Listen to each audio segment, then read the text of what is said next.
हम लोग पढ़ रहे थे रिफ्लेक्शन एंड रिफ्रैक्शन को, और उसमें लेंस फॉर्मूला डिराइव किया। लास्ट टर्न पे हमने मैग्निफिकेशन को समझा। तो लेंस के केस में मैग्निफिकेशन होता है height of image upon height of object, जो v अपॉन यू के बराबर हो जाता है साइन कन्वेंशन के हिसाब से। इसके बेसिस पर तुम लोग सॉल्व एग्जांपल कर सकते हो। 10.3 स्ट्रेट फॉरवर्ड है, और इस एग्जांपल की मदद से तुम ये सीखते हो कि कहां पर हमें नेगेटिव साइन लगाना है, कहां पर पॉजिटिव साइन लगाना है। क्योंकि हमने ये फॉर्मूला डिराइव किया था साइन कन्वेंशन यूज करके, इसलिए इस फॉर्मूले को तो हम एज इट इज यूज करेंगे, 1/f equal to 1/v minus 1/u। पर जब इसमें हम क्वांटिटीज को रखेंगे, जैसे ऑब्जेक्ट डिस्टेंस अननोन है, वो नहीं पता हमको इस पर्टिकुलर एग्जांपल में, तो उसका कोई साइन हम नहीं रखेंगे। जो हमें पता है इमेज डिस्टेंस, फोकल लेंथ, उनको हम साइन के साथ रखेंगे। और जब हम मैग्निफिकेशन निकालते हैं, उस फॉर्मूले में फिर से हम साइन कन्वेंशन लगाते हैं। मैग्निफिकेशन अगर पॉजिटिव आ रहा है, इसका मतलब यह है the image is erect and virtual. Negative आ रहा है, इसका मतलब image is inverted and real.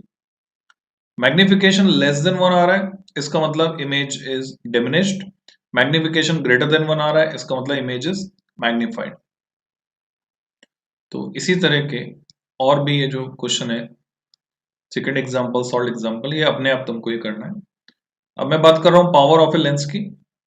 जब तुम आई टेस्ट करवाने जाते हो डॉक्टर के पास, और मान लो तुम्हारी आंख जो है वो 6/6 नहीं है, ऐसा बोलेंगे, नॉर्मल नहीं है, यानी उसका नियर पॉइंट या फार पॉइंट शिफ्ट हो चुका है, जिसको हम अगले चैप्टर में पढ़ने वाले हैं फुल डिटेल में। तो डॉक्टर तुम्हें एक नंबर देता है चश्मे का, जिसका चश्मा, जो उस नंबर का चश्मा बनवा के तुम्हें पहनना होता है। तो वो जो डॉक्टर नंबर लिख कर देता है, एक्चुअल में that is power of a lens. तो लेंस का काम क्या है, तो लेंस की पावर को हम कैसे डिफाइन करेंगे? लेंस का काम है रेस को कन्वर्ज करना या डाइवर्ज करना। अकॉर्डिंगली लेंस की जो कन्वर्जिंग या डाइवर्जिंग एबिलिटी होगी, जो लेंस जितना ज्यादा कन्वर्ज कर पाएगा या जितना ज्यादा डाइवर्ज कर पाएगा, अकॉर्डिंगली उसकी पावर उतनी ही ज्यादा पॉजिटिव में कन्वर्ज कर पाएगा तो पॉजिटिव में, डाइवर्ज करेगा तो नेगेटिव में होगी। तो इसके बेसिस पे हम समझ सकते हैं, you have already learn that the ability of a lens to converge और diverge light rays depends on its focal length. For example, a convex lens of short focal length bends the light rays through large angles. जितना कम focal length का lens होता है बच्चों, वो उतना ही ज्यादा मोटा होता है बीच में से अगर वो कॉन्वेक्स लेंस है, किनारों से अगर वो कॉन्केव लेंस है, by focusing them closer to the optical center. Similarly, concave lens of very short focal length causes higher divergence than the one with longer focal length. The degree of convergence or divergence of light rays achieved by a lens is expressed in terms of its power. The power of a lens is defined as the reciprocal of its focal length. It is represented by the letter P. The power P of a lens of focal length f is given by P equal to 1/f. ये direct formula यहां पर दिया हुआ है, इसके बारे में मैं थोड़ी सी डिटेल शेयर करूंगा यहां पर। Suppose here is a convex lens, और कुछ पैरेलल रेज आ रही हैं। हम ये मानेंगे लेंस बहुत थिन है, पतला है, तो जितना भी रिफ्रैक्शन है, दैट इज बैंडिंग, वो हम दिखाएंगे लेंस के सेंटर से, सेंटर लाइन खींच के वहां से। तो पहले मैं इसका प्रिंसिपल एक्सिस खींच देता हूं। ये हो गया principal axis, and C is the optic centre of the lens. जो रेज आ रही हैं पैरेलल, मान लो एक ही रे ले लेते हैं हम, तो आफ्टर रिफ्रैक्शन ये जाएगी फोकस से। तो यहां ये जो पॉइंट हुआ, ये हुआ फोकस। तो अब लेंस ने क्या किया, अगर ये लेंस यहां नहीं होता तो ये रे सीधी चली गई होती। लेंस ने रे को बैंड कर दिया, कितने एंगल से? थीटा एंगल से। This angle is theta, then here alternate angle, ये भी हुआ थीटा। तो अब जिस लेंस के बेंड करने की एबिलिटी ज्यादा होगी उसकी पावर ज्यादा होगी। बेंड करने की एबिलिटी ज्यादा का मतलब अगर कोई दूसरा लेंस मैं यहां पर लगा देता हूं, suppose this is some other lens, और वो रे को बेंड करके भेज देता है, पहले यहां पर भेज देता है, तो बताओ लेंस L2 की पावर ज्यादा हुई या L1 की पावर ज्यादा हुई? बताओ। सर L1 की नहीं ना। L1 फोकस कर रहा है F पर, L2 फोकस कर रहा है F डैश पर। ज्यादा कौन बैंड कर रहा है उस रे को? L2 L1 अच्छा हाँ। ये देखो L1 है पहले वाला ब्लू कलर का, L2 है ऑरेंज वाला। अच्छा ज्यादा कौन बैंड कर रहा है? L1 L1 कैसे बैंड कर रहा है ज्यादा? दूर जा रही है तो ज्यादा बैंड कर रहा है, एंगल थीटा बड़ा होगा तो ज्यादा बैंडिंग होगी, थीटा छोटा होगा तो ज्यादा बैंडिंग होगी। गलत देख रहा हूँ। हाँ, गलत देख रहा हूँ। तो कौन ज्यादा बैंड कर रहा है? L2 L2 ज्यादा बैंड कर रहा है, तो L2 की पावर ज्यादा होनी चाहिए। ठीक है, तो पावर हम कैसे डिफाइन करते हैं? इस थीटा के बेसिस पे हम डिफाइन करते हैं। पर हमें एक से ज्यादा लेंसेज को अगर कंपेयर करना है तो ऐसी सिचुएशन में हम यूनिट अमाउंट में कितना बेंडिंग हो रही है वो देखना चाहेंगे। यूनिट अमाउंट में मतलब इसको ऐसे समझ सकते हैं हम कि अगर मैं यहाँ टेन थीटा निकालता हूं और ये हाइट है h, और जहां पर ये बेंड कर रहा है वो दूरी कहलाएगी फोकल लेंथ। मान लो मैं L2 के रेफरेंस में बात कर रहा हूं, then this is f focal length small है, और ये थीटा। या फिर मैं, क्योंकि यहाँ कंफ्यूजन क्रिएट हो जाएगा, तो मैं पुराने वाले के रेफरेंस में बात कर लेता हूँ। ठीक है, तो जो f है वो यहां तक है, ग्रीन वाले तक, यानी मैं लेंस L1 के रेफरेंस में बात कर रहा हूं, तो this is focal length f। तो अगर मैं टेन थीटा लेता हूं इस ट्राइंगल में CFA में, CFA में टेन थीटा अगर मैं लेता हूं, then it is perpendicular, that is h upon base is small f। Angle बहुत छोटा है तो टेन थीटा को हम थीटा लिख सकते हैं यहाँ पर, क्योंकि स्मॉल अपर्चर वाले लेंस हैं या स्मॉल लेंस है तो वो भी लिख सकते हैं, पर यहाँ हमें जरूरत नहीं है उसको। टेन थीटा जो है इसी को पावर कहते हैं बच्चों, प्रोवाइडेड कंपैरिजन के लिए हम h को 1 कर दें, 1 मीटर, यानी 1 मीटर या यूनिट डिस्टेंस में जितना कन्वर्जेंस प्रोड्यूस हो रहा है, h को अगर 1 कर दिया तो p कितना आ गया? p आ गया 1 अपॉन f।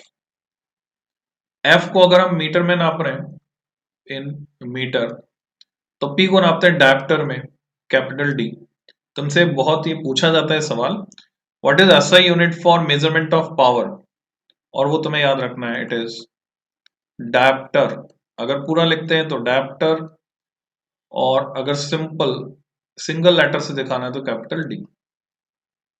ये दोनों नोटेशन है डायप्टर को रिप्रेजेंट करने के। क्या समझ में आया तुम्हारे? Converging ability. अब यहां क्या लिखा है वो समझते हैं हम। ऐसा unit of power of a lens is dioptre.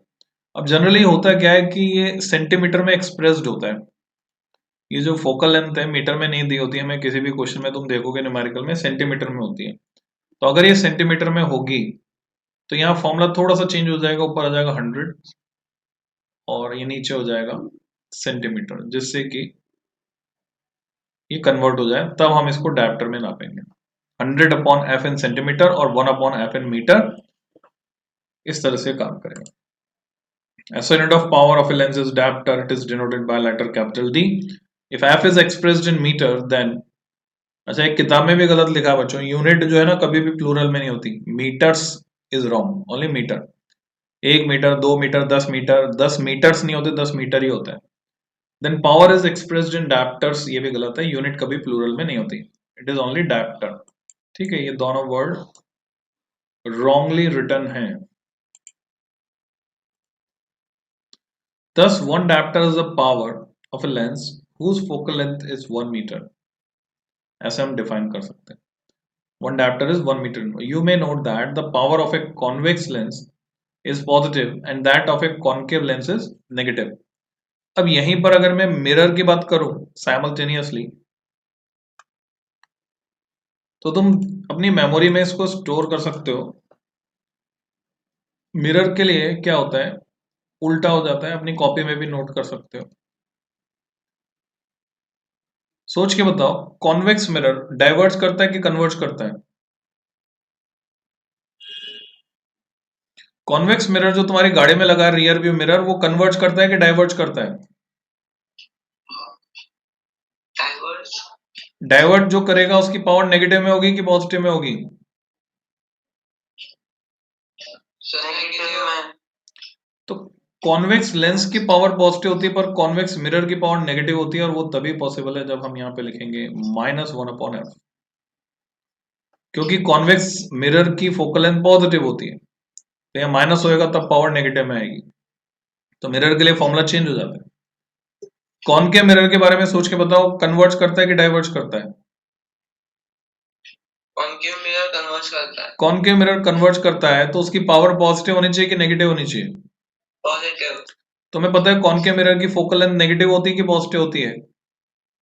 Concave mirror की फोकल लेंथ नेगेटिव होती है, क्योंकि वो आगे होती है उसके, तो नेगेटिव फोकल लेंथ यहाँ माइनस में रखूंगा तो माइनस माइनस प्लस तब पावर आएगी पॉजिटिव। तो तुम समझ गए होंगे कि मिरर और लेंस के जितने भी फॉर्मूले उनमें एक रिलेशन है। किस तरह का रिलेशन? अगर मैं मिरर फॉर्मूले की बात करूं तो मिरर फॉर्मूला है 1/f equal to 1/v plus 1/u, this is for mirror. Lens फॉर्मूले की बात करूं तो लेंस फॉर्मूला है 1/f equal to 1/v minus 1/u। तुमने देखा साइन चेंज हो गया फॉर लेंस।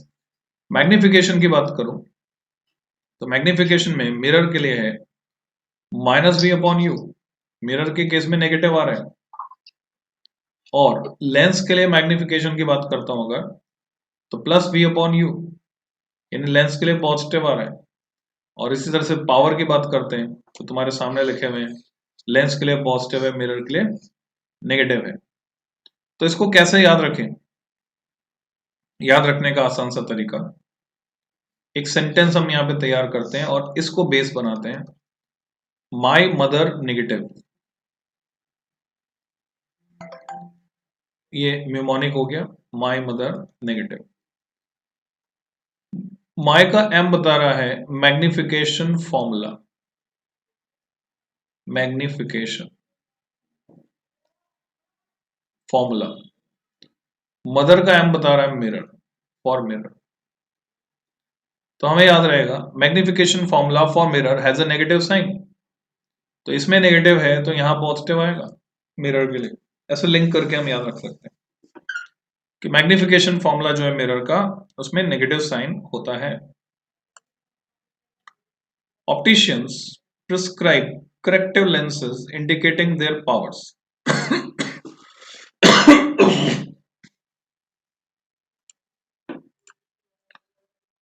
तो वही ऑप्टिशियंस यानी जो तुम्हें आईज के लिए नंबर देते, चश्मे के लिए नंबर देते हैं। Let us say the lens prescribed has power equal to 2 dioptre. अगर उसकी पावर 2 डायप्टर है, इसका क्या मतलब? This means the lens prescribed is convex, क्योंकि पावर पॉजिटिव में है। The focal length of the lens is 1/2 dioptre करोगे तो 0.5 मीटर आएगा, और अगर सेंटीमीटर में चाहिए तो 100/2 करोगे तो 50 सेंटीमीटर आ जाएगा। Similarly lens of power -2.5 dioptre, किसी का चश्मे का नंबर है -2.5, तो उसका क्या मतलब है? उसका मतलब है कि वो कॉन्केव लेंस है, नेगेटिव में है पावर, और उसकी focal length -0.40 metre. Many optical instruments consist of a number of lenses, जैसे कि टेलीस्कोप हो गया, माइक्रोस्कोप हो गया, बहुत सारे लेंस उसमें लगे होते हैं। सिंपल में मतलब जो सिंपल कॉन्फ़िगरेशन है उनका, कंपाउंड माइक्रोस्कोप में 2 ही लेंस होते हैं, सिंपल माइक्रोस्कोप में 1 ही होता है, टेलीस्कोप में 2 होते हैं, पर स्पेशल केसेस में 3 लेंस भी लगा सकते हैं। दे आर कंबाइंड, अच्छा मिरर वाले भी टेलीस्कोप होते हैं, they are combined to increase the magnification and sharpness of the image. The net power P of the lenses placed in contact is given by, अगर वो थिन लेंसेज है उनको सटा कर रखा हुआ है हमने, जैसे चश्मे के लिए नंबर लेने डॉक्टर के पास पहुंचे, डॉक्टर ने तुम्हारी आईज को चेक किया, तो डॉक्टर तुम्हें एक खाली फ्रेम पहना देता है आंख में, और उसके बाद लेंस लगा लगा कर तुमसे पूछता है कि आप ज्यादा साफ दिख रहा है, आप ज्यादा साफ दिख रहा है। कभी तुमने आई टेस्ट कराया? नहीं। ओके, जब आई टेस्ट कराओगे तभी एक्सपीरियंस कर पाओगे तुम। तो हो सकता है जब तुम्हें सबसे साफ दिख रहा हो तब तुम्हारी लेफ्ट आई के आगे 2 लेंस लग रहे हो, राइट आई के आगे 3 लेंस लग रहे हो, पर जब तुम्हें चश्मा बनकर मिलेगा उसमें केवल एक एक लेंस लगा होगा दोनों साइड। रीजन, वो सम कर देता है, इक्विवेलेंट पावर तुम्हें बताता है। So given by algebraic sum of individual powers. Thin lenses को कांटेक्ट में रखा जाए तो पावर जो है इंडिविजुअल पावर के सम के बराबर होती है। The use of powers instead of focal lens for lenses is quite convenient for opticians. During eye testing, an optician puts several different combinations of corrective lenses of known power in contact. Inside the testing spectacles frame, the optician calculates the power of the lens required by simple algebraic addition. For example, a combination of two lenses of power 2 diopter and plus 0.25 diopter दोनों को जोड़ देंगे तो single lens 2.25 diopter उसको replace कर सकते हैं। The simple additive property of the powers of lenses can be used to design lens systems to minimize certain defects in images produced by a single lens. Such a lens system consisting of several lenses in contact is commonly used in the design of lenses of camera, microscope, telescope, etc. इसके बाद आ जाते हैं सारे questions जो तुम्हें answers लिखने हैं। क्या तुमने इन क्वेश्चंस के आंसर भी लिख डाले हैं या अभी नहीं लिखे हैं? आपको भेज दिया पीडीएफ। ये लिख दिए इनके आंसर्स तुमने? हाँ। Okay, what you have learned? Light seems to travel in straight line, ऐसा हमें लगता है अभी तक सीखा हमने। Mirrors and lenses from images of objects. Images can be either real or virtual depending on the position of the object. ये एक तरह से समरी है पूरे चैप्टर की। The reflecting surfaces of all types obey the laws of reflection. The refracting surfaces obey the laws of refraction. New Cartesian sign conventions are followed for spherical mirrors and lenses. Mirror formula gives the relationship between the object distance u image distance v focal length f. The focal length of a spherical mirror is equal to half its radius of curvature. The magnification produced by a spherical mirror is the ratio of height of the image to the height of the object. Light ray traveling obliquely from denser to rarer medium bends away. Light ray bends towards the normal when it travels obliquely from rarer to denser medium. और 90 degree पर आ रही तो कहीं पर भी band नहीं होगी। Light travels in vacuum with an enormous speed 3 into 10 power 8 meter per second. Speed of light is different in different media. इस स्टेटमेंट के बाद थोड़ा सा सोच के एक सवाल का जवाब दो जो मैं पूछ रहा हूं तुमसे। तुम जब मिरर के सामने जाके खड़े होते हो कंघी करने के लिए या अपने आप को निहारने के लिए, तो तुम्हारी इमेज टाइम लैग के साथ बनेगी या इंस्टेंटली बन जाएगी? जैसे तुम मिरर के सामने जाते हो, इंस्टेंट। इमेज फॉर्म कैसे हो रही है उस प्रोसेस को समझो। अगर तुम अंधेरे में हो तो क्या तुम अपनी इमेज देख पाओगे मिरर में? नहीं। रीजन, सर लाइट इमेज है वहां पर और तुम नहीं देख पा रहे हो, या इमेज है ही नहीं वहां पर? सर इमेज तो है, हम नहीं देख पा रहे। ओके, दोनों कैसे? So let's clear the concept. तुम्हारे इमेज जो तुम देख पाते हो it is because of reflection of light. जब लाइट ही नहीं होगी तो रिफ्लेक्शन कहां से होगा? तो इमेज कैसे बनती है? लाइट जली हुई है, तुम मिरर के सामने जाकर खड़े हुए, लाइट जली हुई है और तुम मिरर के सामने जाकर खड़े हुए, वो जो लाइट है वो तुम पर पड़ रही है रिफ्लेक्ट होकर, मिरर तक जा रही है और मिरर से वापस रिफ्लेक्ट होकर तुम्हारी आंख तक आ रही है, तब तुम अपने आप को देख पा रहे हो? क्या ऐसा है? हाँ। यानी अगर ये डिस्टेंस है x, समझना ये डिस्टेंस है x मिरर और तुम्हारे बीच की, तो लाइट तुम पर जब पड़ रही है या तुम्हारे हाथ में लाइट है, वो तुम मिरर की तरफ फेंक रहे हो भले ही, तो यहां से x डिस्टेंस लाइट को यहां मिरर तक जाना पड़ेगा और वापस x डिस्टेंस तुम्हारी आंख तक आना पड़ेगा। लाइट जाएगी x डिस्टेंस मिरर तक, वापस आएगी x डिस्टेंस तुम्हारी आंख तक। So light has to travel how much distance?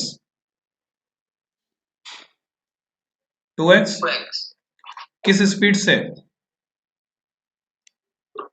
Speed of light c से चल रही है। तो क्या ये टाइम 0 है या कुछ फाइनाइट टाइम है? सर फाइनाइट टाइम होना चाहिए। Although it is infinitely small, बहुत कम होगा, because c is very very large and 2x is very very small, but it is not equal to 0. इसका क्या मतलब हुआ कि कुछ टाइम लैग आता है। अब ये और बात है कि हम उसको महसूस नहीं कर पाते बिकॉज लाइट की स्पीड बहुत ज्यादा है, तो टाइम लैग बहुत ही कम होता है। The refractive index of a transparent medium is the ratio of the speed of light in vacuum to that in medium. In case of a rectangular glass slab, the refraction takes place at both air glass interface, glass air interface. The emergent ray is parallel to the direction of incident ray. ये हमने देखा था। Lens formula, then power of lens, ये सब हमने पढ़ा। क्या तुमने ये सवाल भी कर लिए हैं ऑब्जेक्टिव? हाँ। Okay. Which one of the following materials cannot be used to make a lens? किससे नहीं बना सकते? क्ले। क्या तुम्हें पता है सिलिका क्या होती है? नहीं sir. Silica, silica is SiO2, silicon dioxide. रेत को ही बोलते हैं सिलिका। तो अगर यहाँ सैंड होता क्ले की जगह, क्या उससे कोई फर्क पड़ता? शायद। हाँ। हम सिलिका से, जो कि ट्रांसपेरेंट है, सिलिकॉन डाइऑक्साइड, उससे क्वार्ट्स क्वार्ट्स बनता है क्या सिलिका से? ग्लास किससे बनता है? सिलिका से बनता है क्या? हाँ, तो कुछ लिंक हो सकता था। The image formed by a concave mirror is observed to be virtual, erect and larger than the object. Where should be the position of the object? तो सेंटर ऑफ कर्वेचर और फोकस के बीच में कौन सा है? A B C D? क्या जवाब है तुम्हारा? डी है। At the centre of curvature, ये डी, बिटवीन द पोल। अच्छा, पोल एंड प्रिंसिपल फोकस, ठीक है। Where should an object be placed in front of convex lens to get real image of the size of the object? B, at twice the focal length. हाँ, center of curvature पे twice of focal length. A spherical mirror and thin spherical lens, each focal length minus 15 centimeter. The mirror and the lens are likely to be. Sir both concave होनी चाहिए। देखो, focal length negative होती है concave mirror की और focal length negative होती है concave lens की। हाँ। ठीक है, बोथ कॉनकेव। कॉन्वेक्स की माइनस में होती है ना मिरर। सही है, both concave. A is correct answer. No matter how far you stand from a mirror, your image appears erect. The mirror is likely to be either plane or convex. ठीक है। Which of the following lenses would you prefer to use while reading small letters found in a dictionary? Sir D. Convex lens एक तो है ए और एक है सी। Concave lens तो use करेंगे नहीं, ठीक है। तो ए और सी में से क्या सही जवाब होगा? ए। 50 सेंटीमीटर क्यों, 5 सेंटीमीटर क्यों नहीं? 5 सेंटीमीटर ज्यादा हो जाएगा। क्या ज्यादा हो जाएगा? मैग्निफिकेशन तो उसका, क्या ज्यादा हो हाँ, जाएगा? उसकी पावर बहुत ज्यादा। या तुम आंसर देखकर बोल रहे हो? आंसर क्या दिया हुआ है? नहीं, आंसर नहीं देखा मैंने। हम्म उसकी पावर ज्यादा हो जाएगी ना। हाँ, तो अच्छी बात है ना, अक्षर बड़ा दिखेगा पावर ज्यादा होगी तो। लेकिन यूजुअली आपने जैसे बताया 50 का ही रहता है ना। अब इसको ऐसे समझो, क्या मैं दिख रहा हूं तुमको? हाँ। ओके, ऐसे समझो ये मेरे पास लेंस है, ठीक है, और ये लेंस में, ये मेरे पास डिक्शनरी है, ये मेरे पास डिक्शनरी है, ये लेंस है, और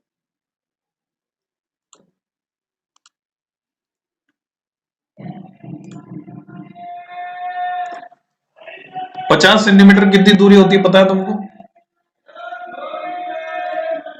30 सेंटीमीटर होता है तुम्हारा 1 फुट वाला स्केल, फुटा बोलते हैं ना उसको, 1 फुट लकड़ी वाला स्केल 30 सेंटीमीटर, यह लंबा प्लास्टिक का स्केल बड़ा वाला होता है 30 सेंटीमीटर, 50 सेंटीमीटर उससे भी ज्यादा है, तो ये है 50 सेंटीमीटर। तो डिक्शनरी को ऐसे ऐसे रखकर पढ़ोगे बच्चों, या ऐसे 5 सेंटीमीटर ऐसे रखकर पढ़ोगे छोटे अक्षर? Which one is more suitable, first position और सेकेंड पोजिशन? 5 सेंटीमीटर दूर रखोगे या 50 सेंटीमीटर दूर रखकर ऐसे पढ़ोगे? बोलो।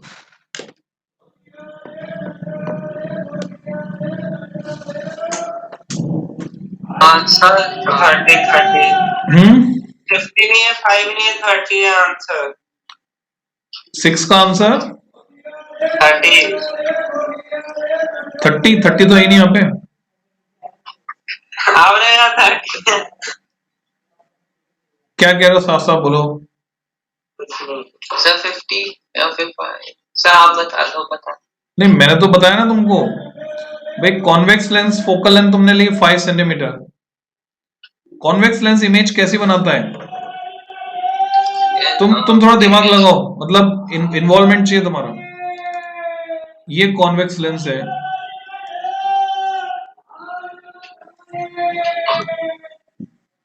कैसी इमेज बनाता है ये? कॉन्वेक्स लेंस कॉनकेव मिरर की तरह बिहेव करता है। अगर इसके ऑप्टिक सेंटर और फोकस के बीच रखा ऑब्जेक्ट, तो ये बड़ी इमेज बनाता है, erect and magnified.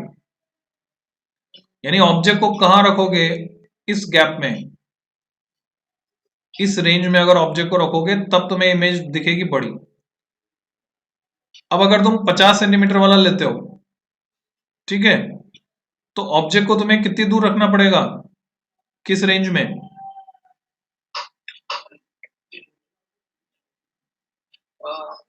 50 centimetre range में,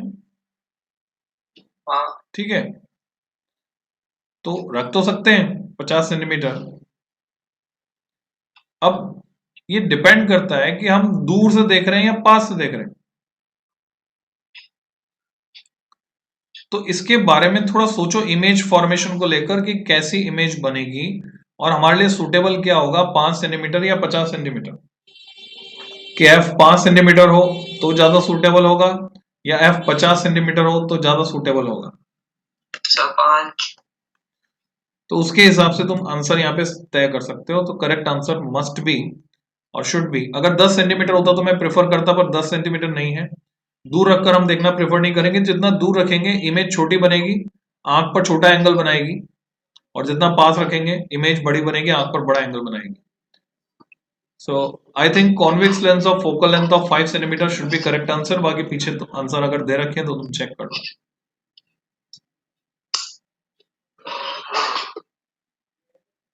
दिए हुए क्या आंसर?